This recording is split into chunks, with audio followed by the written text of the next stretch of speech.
Their win total from one season to another without having been a lockout, which brings us to this year. They have the best record in the NBA, 43-14, 24 wins in clutch time. That's 4 more than any other team, and a .727 win percentage in clutch time. That's the second best in the NBA. So our coach, our champion coach, Michael Malone, got in the film room with Coach J.B. Bickerstaff. Appreciate you doing this, man. Hey, don't ever call me a journalist, man. Hey, man, I was watching that game last night. I said, please win, please win. I said, because this interview is not happening. Right. It was not going to be free today. What I wanted to start with is that we have the distinction of being one of 7 pairs of father-sons who have been head coaches in the NBA.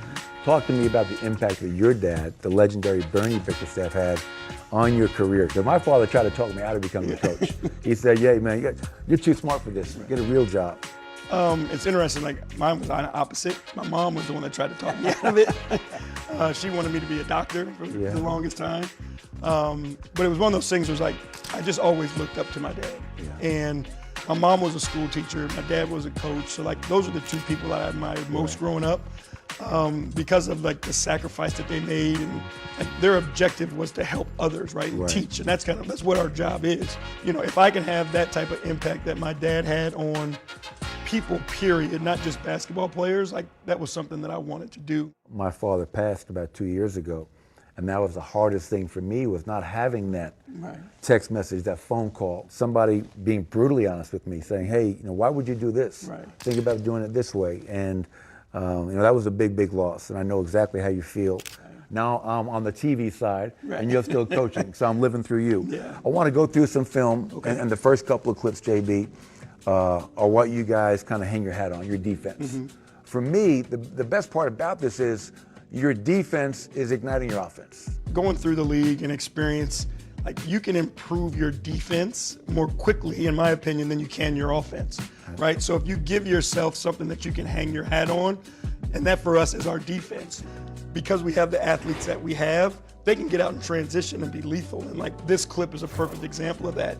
You know, AT blocks the shot, he runs the floor, he gets it back in the middle of the floor, and then makes the lob pass to JD for the dunk. So like we were trying to figure out a way, like our defense is our strength, but how does our strength make our offense even better?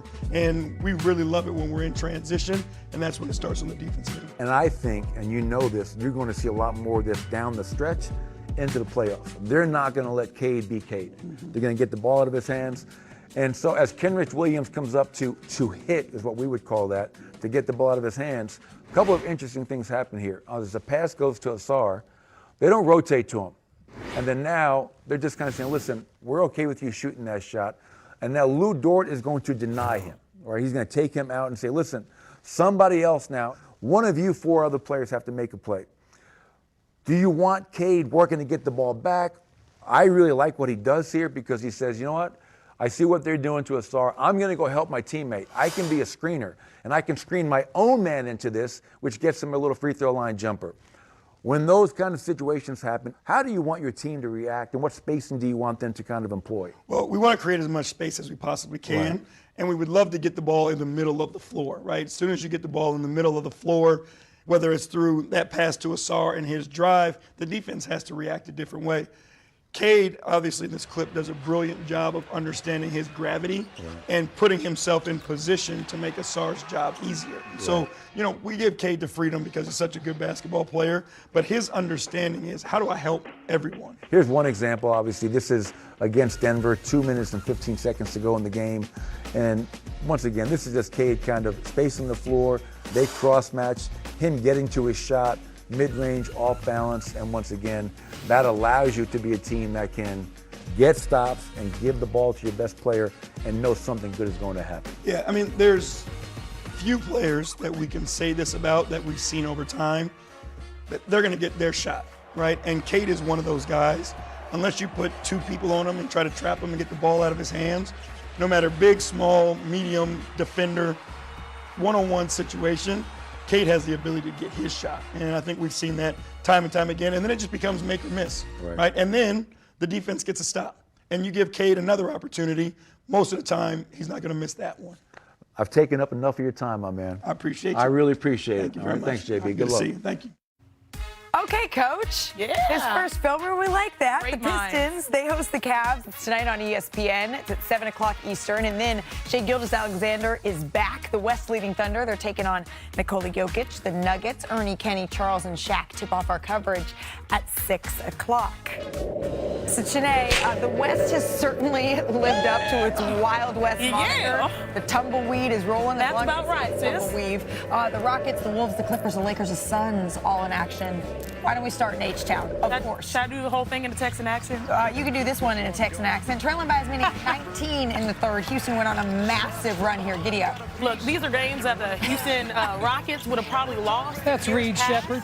But that's Reed Shepherd right there who's shepherding them to a victory. Straight on three He's been for hot. Shepard. And then off the magic. You're not gonna join us here. The Reed Rockets. Shepherd. Reading out in transition. Durant finishes I'm not a plus the Texan foul. like you. I don't want to. All right, 21-0 run. You're fine. Kevin Durant gets to his midi, gets that one to go. He finished with 40 points, by the way. He's the first player in NBA history with a 40-point game for 5 different franchises. Wow. It's a 3-point game now. Reed Shepherd. Hey, listen, there pay when you attention need to him. Reed Shepherd. He's heating up. Houston gets the win. Shepherd, to your point, chipped in 20 off the bench for the Rockets in this one.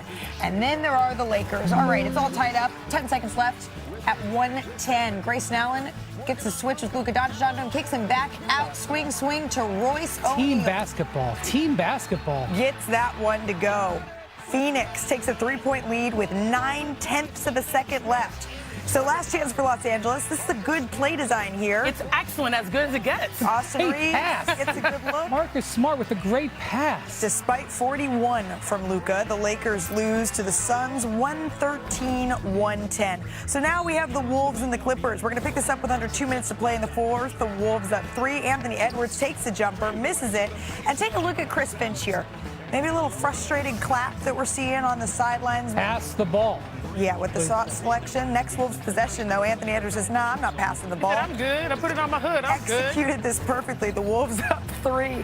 Next Minnesota possession, back to a 1-point game. Anthony Edwards takes on the double team, and he just buries the 3. Here's Ant on the confidence that he had in taking that shot over the double team. Me and C. Hines put in so much work, dog. It's like, I feel like any shot that I take is a good shot. So there's a shot, and then there's what happened after it, because you see that Edwards walks right up to Chris Finch and says, yeah, that's what I do. That's what I do. Here's Edwards on that interaction after the game. Me and my coach got the best relationship ever. So, I mean, he'd be right most of the time. Well, 98% of the time, he'd be right. Like, he told me to pass the ball tonight, and I should have passed it, but I shot it instead. And it went in, so, the basketball guys was on my side tonight. 98%. I do love, though, that afterwards when he was saying, that's what I do, that Chris Finch goes, yeah, all right. Okay. Brian, you were actually at that game. You got to see that interaction in person, up close. What impressed you most? What stood out? What I got to see was I got there at 4:30 because, to get out to Beat the Inglewood, traffic. you got to get out there Smart early. man, And Mr. There was Windhorst. one person on the floor. He mentioned how he puts in the work. There's one person on the floor at 4:30 with some coaches. It was Ann Edwards practicing that exact step back in that exact end of the court. And, he just won MVP on that court, 10 days before.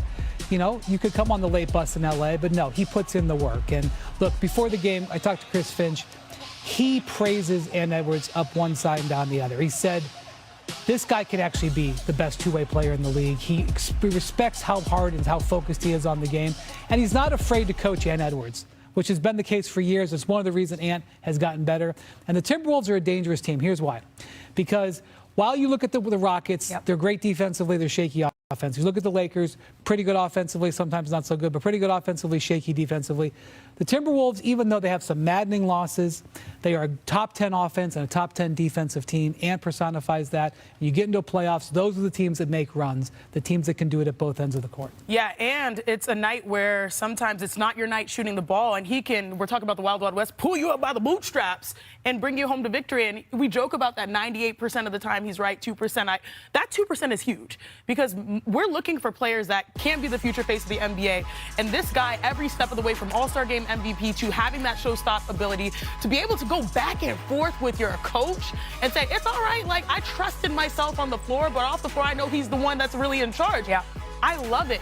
But that killer instinct that he has is why everyone, like, this is everyone's favorite Hooper, because he plays with passion. He treats every game seriously, and it feels like they really want to ascend toward the postseason. And all of that is making them hit their stride at the right time. They're 5-1 over the last 6 games. But for the Timberwolves, they get the win last night. Their biggest win, though, it may not have been on the floor by the Timberwolves on Thursday. Before we